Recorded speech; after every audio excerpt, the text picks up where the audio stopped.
And I started investigating the Copeland case and started interviewing people that knew her, should have known her. And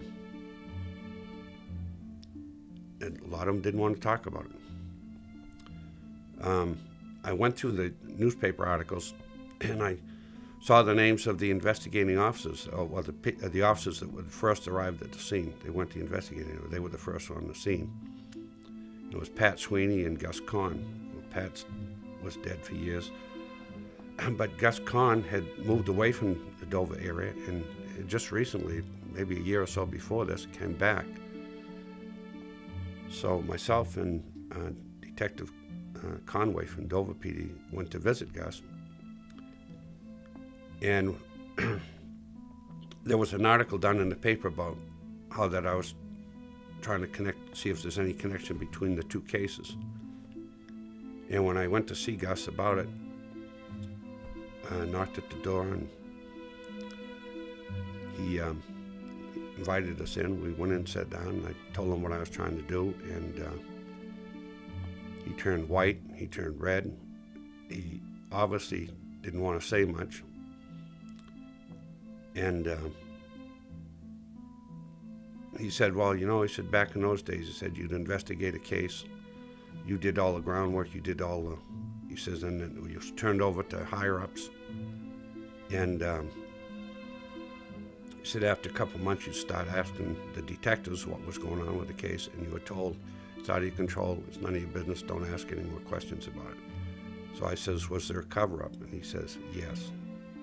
The two somehow are connected, that there was something going on in Somersworth, Stratford County, or maybe the whole state, I don't know. And I started connecting all these different names of people, important people, and how they were connected with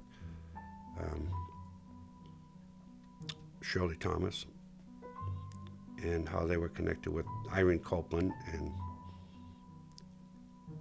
it wasn't too long after that, after I started investigating the Irene Copeland case, that the Chief Perrin brought me in and let me know that, because I had worked on it for 2 years, he said, unless you can make an arrest in 2 months, he says, I don't want you doing any more work on the case.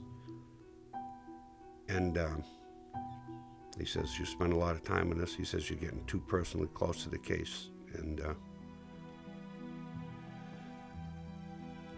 in my own personal feeling, I just think somebody got to him. Somebody was putting pressure on him to get me off the case with this, when I started connected in the Copeland case.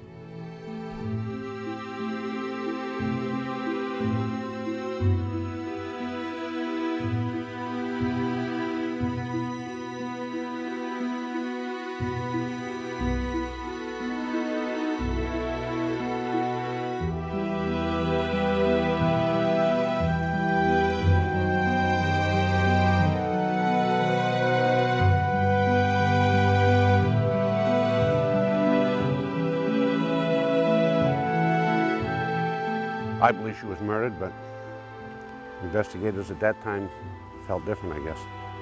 But based on the circumstances that I could read into the case, it was, I don't think she came out here and died accidentally.